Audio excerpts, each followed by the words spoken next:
Hello बच्चों, ये video आपके साइंस के chapter number 3 synthetic fibre and plastic से है। इसके पहले के वीडियो में मैंने आपको सिंथेटिक फाइबर के बारे में बताया था और अब इस वीडियो में हम पढ़ेंगे टाइप्स ऑफ सिंथेटिक फाइबर्स।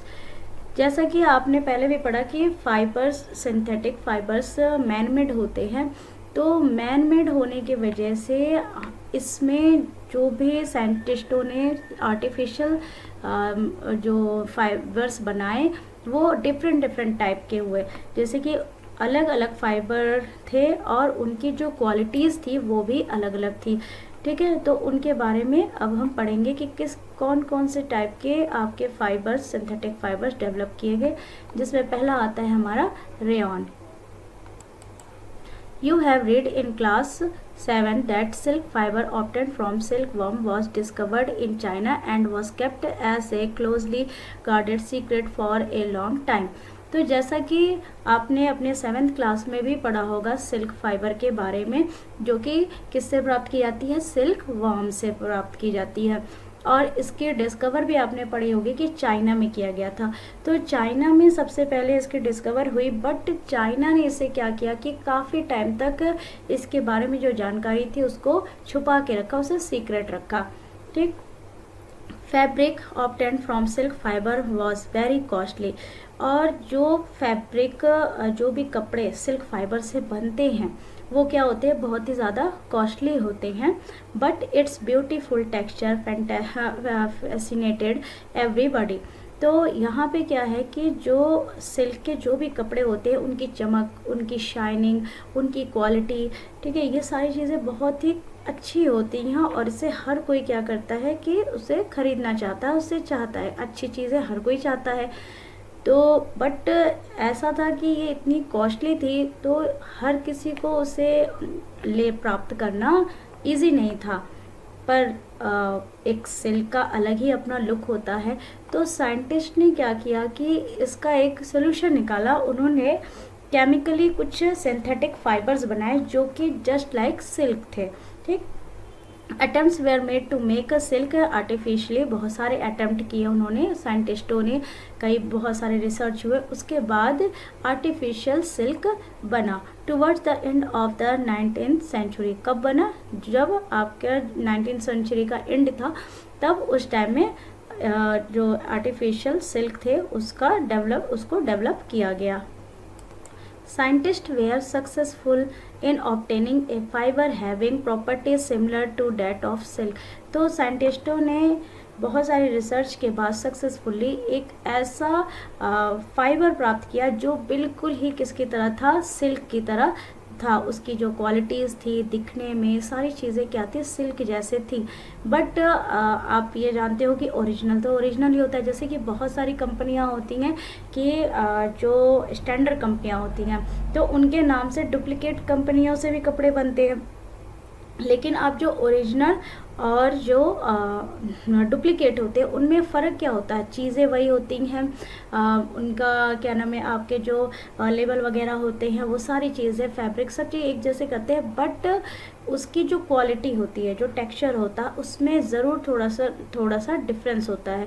ठीक। तो इसी तरह से जो ओरिजिनल सिल्क था उसमें और जो सिंथेटिक सिल्क था उसमें बहुत ही रेयर सा डिफरेंस था, जिसके वजह से दोनों में क्या एक जो कॉस्ट का डिफरेंस भी आया, क्योंकि ये आसानी से क्या लैब में बनाया जा सकता है, बट जो एक सिल्क वर्म से जो सिल्क प्राप्त होती है वो तो पूरी एक प्रोसेस होती है, वो एक सिल्क वर्म की पूरी लाइफ साइकिल होती है जिसमें ककून बनता है और उस ककून से ही जो उसके फाइबर्स निकलते हैं उससे क्या बनाया जाता है, सिल्क फाइबर्स बनते हैं और देन उसके बाद उससे फैब्रिक, सिल्क फैब्रिक बनता है।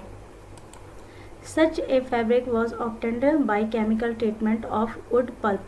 तो अब ये बना कैसे, जो वुड पल्प होता है, वुड यानी कि लकड़ी और पल्प यानी उसका जो गुदा होता है, तो जो लकड़ियों को एकदम पीस के उसका जो पल्प निकलता है उसको वो कुछ केमिकली रिएक्शन कराने के बाद क्या मिला कि फाइबर मिला। This fibre was called rayon और artificial silk.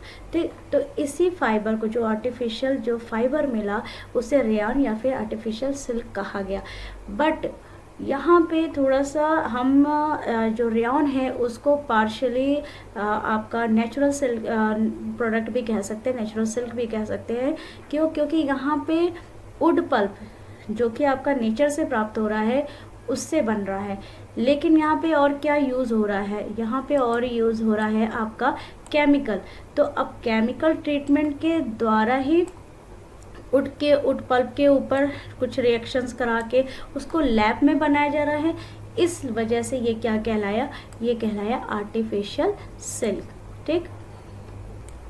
Although rayon is obtain from a natural sources wood pulp yet it is a man made fibre. तो वही है कि वुड पल्प से बन रहा है जो कि एक नेचुरल सोर्स है, बट मैन मेड द्वारा बनाया जा रहा है। इसमें जो भी प्रोसेस हो रही है वो मैन मेड द्वारा हो रही है, तो इसलिए ये क्या कहलाया? आर्टिफिशियल सिल्क कहलाया। It is cheaper then silk and can be woven like silk fibres. तो ये क्या हुआ कि जो आपकी जो सिल्क है, जो नेचुरल सिल्क है, उससे ये क्या है, उससे ये आपकी थोड़ी सी सस्ती पड़ जाती है, क्योंकि इसमें ये पूरे एक जो सिल्क वर्म की जो प्रोसेस चल रही है वो प्रोसेस नहीं हो रही है। उसे थोड़े ही टाइम में लैब में जनरेट किया जा सकता है, उसे बनाया जा सकता है, क्रिएट कर सकते हैं, और उसके बाद इसको बिनाई करके क्या बना सकते हैं? सिल्क फाइबर बनाया जा सकता है easily.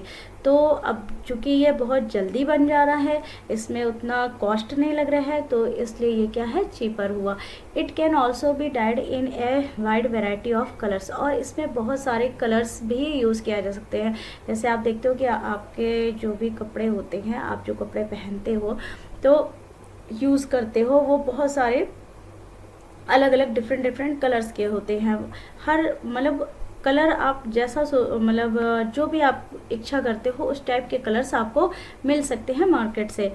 Rayon is mixed with cotton to make bed sheets और mixed with wool to make carpets. तो अब जो रेयॉन होता है ये भी क्या है कि जैसे सिल्क होता है, काफ़ी सिल्की होता है, तो वैसे ही रेयॉन भी क्या होता है कि सिल्की होता है।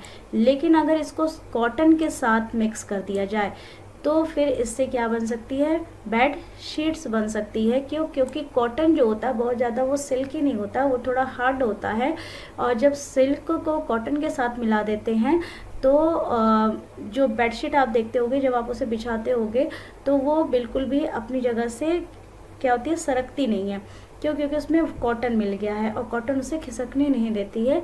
और जब आपके रेयॉन को अगर उल के साथ, ठीक है, उसके साथ अगर मिला देते हैं तो हम क्या बना सकते हैं? उससे कारपेट बना सकते हैं। तो आप कारपेट देखते होगे वो थोड़ा मोटा होता है, और वो भी जब फर्श पे जहाँ पे भी आप उसे रखते हो तो वो काफ़ी हैवी होता है और अपनी जगह से नहीं खिसकता है। बट सिल्क क्या होता है कि बहुत ईजिली सरकता है, उस पर कोई भी चीज़, वो अगर आप उसे रखोगे या उसके कपड़े होंगे वो बहुत ही शाइनिंग भी होते हैं और सरकते भी हैं। तो जो आपका रेयॉन है उसके जो क्वालिटीज़ को थोड़ा सा कम करने के लिए उसे क्या करते हैं? कॉटन या फिर उल के साथ मिक्स करके बेडशीट और कारपेट्स और भी बहुत सारी चीज़ें बनाई जाती हैं। यहाँ पे आप ये डायग्राम देख सकते हो आप कारपेट की, ठीक है। ये भी क्या किया गया है? उल के साथ मिक्स करके बनाया गया है। तो ये भी देखिए काफ़ी खूबसूरत लग रहा है। तो इसमें इससे क्या होता है कि सिल्क से इतनी अच्छी वैरायटी या इतना बढ़िया पैटर्न नहीं बन पाता, बट जो आपका रेयॉन है और उल है या फिर आपके कॉटन है, इनको मिक्स करके बहुत अच्छा टेक्सचर बनाया जाता है। नेक्स्ट है हमारा नायलॉन। जैसे कि आपका रेयॉन था वैसे ही क्या है यहाँ पे नायलॉन है, ठीक। तो अब नायलॉन के बारे में हम पढ़ते हैं। ये भी एक सिंथेटिक फाइबर ही है।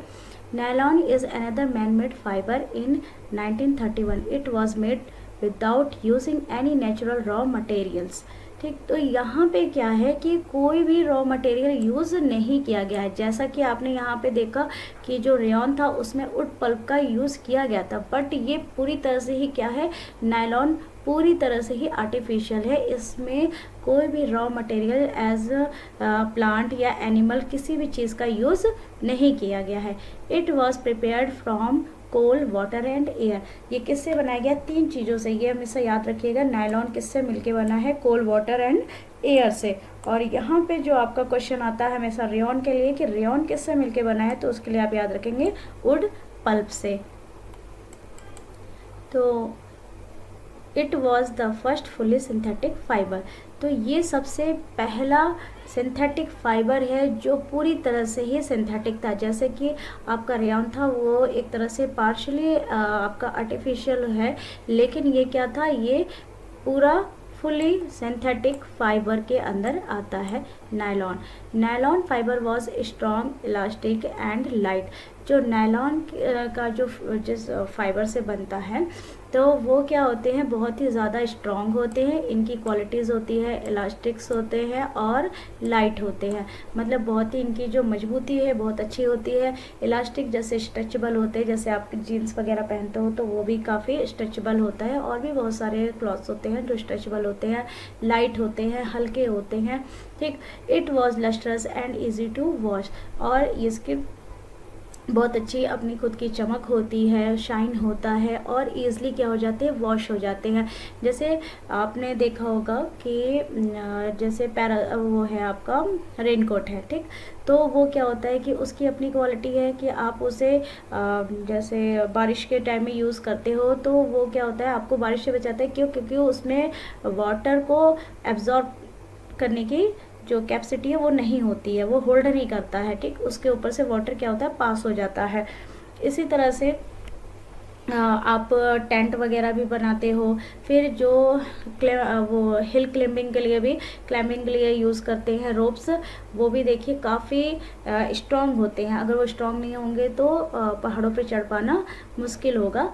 तो इस तरह से इसकी अपनी अलग अलग क्वालिटीज़ होती हैं, तो जिसकी वजह से ये काफ़ी सक्सेसफुल रहा और काफ़ी इसको ईज़िली बनाया भी गया। और ये भी बहुत ही चीपर था, जिससे कि आराम से जो भी कपड़े हैं वो बहुत सस्ते आपको मिल जाते हैं। So it is become very popular for making clothes. तो ये बहुत काफ़ी पॉपुलर हुआ कपड़े वगैरह क्लॉथ्स बनाने में। We use many articles made from nylon such as socks, ropes, tents, toothbrush, car, seat belt, sleeping bags, curtains etc। तो ये सारे जो भी आपके चीज़ें हैं ये सारी ही किससे बनती हैं? आपकी नायलॉन से बनती हैं। और इन सब की ही अपनी एक खासियत है। जो सॉक्स है देखिए काफ़ी स्ट्रेचेबल होता है, ठीक है। अगर वो स्ट्रेचेबल नहीं होगा तो हमें पहनने में भी दिक्कत हो जाएगी। रोप्स है वो काफ़ी स्ट्रॉन्ग होता है। टेंट होता है जो कि आपके वाटर होल्डिंग कैपेसिटी नहीं होती है, ठीक है, वाटर प्रूफ होता है। आप जब बैग वगैरह खरीदने जाते हो आपके स्कूल बैग, तो उस टाइम भी आप जाके मार्केट पे शॉपकीपर से क्या बोलते हो कि ये जो बैग है ये ऐसा तो नहीं कि वाटर प्रूफ है कि नहीं, कहीं आपकी कॉपी बारिश में कॉपी किताब भीग ना जाए। तो इन सब ये सारी जो समस्याएं थी इन सबों को सॉल्व करने के लिए ही नायलॉन को बनाया गया कि जिससे ये सारी परेशानियां ना हो, ठीक। फिर कर्टन वगैरह हैं, इस तरह के बहुत सारी चीज़ें नायलॉन से बनाई गई। यहाँ पे देखिए आपको ये सॉक्स, ये रोप्स, ये टूथब्रश और ये कर्टन, ये सारी ही चीज़ें किससे बनी हैं? आपके नायलॉन से बनी है। Various articles made from nylon, ठीक है।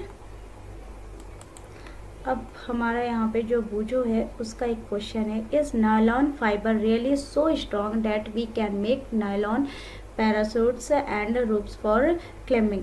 तो बूझो ये सोचता है कि क्या सच में जो नायलॉन फाइबर है वो इतना स्ट्रॉन्ग हो सकता है कि उससे हम जो आपके रस्सी होती है वो बना सकते हैं या पैरासूट बना सकते हैं। क्योंकि अगर रस्सी मजबूत नहीं होगी तो आप रॉक पे क्लाइंबिंग नहीं कर सकते हो। पैरासूट अगर बहुत मजबूत नहीं होगा तो वो हवा के प्रेशर से क्या होगा? फट जाएगा। तो इसलिए वो ये सारी बातें उसके दिमाग में आती है कि क्या कोई चीज़ इतनी ज़्यादा मजबूत हो सकती है कि ये सारी चीज़ें रोप्स और पैरासूट इनसे बन सकते हैं। also used for making parachutes and ropes for rock climbing. A nylon thread is actually strong than a steel wire. तो जो आपका नायलॉन फाइबर है वो कितना स्ट्रॉन्ग होता है आपके एक स्टील वायर से भी, ठीक, उससे भी कहीं ज़्यादा क्या होता है, ये मजबूत होता है। अगर ये इतना मजबूत नहीं होगा तो आप यहाँ पे देखिए, ये जो आदमी है ये क्या कर रहा है, रॉक क्लाइंबिंग कर रहा है, ये पैरासूट का यूज़ हो रहा है।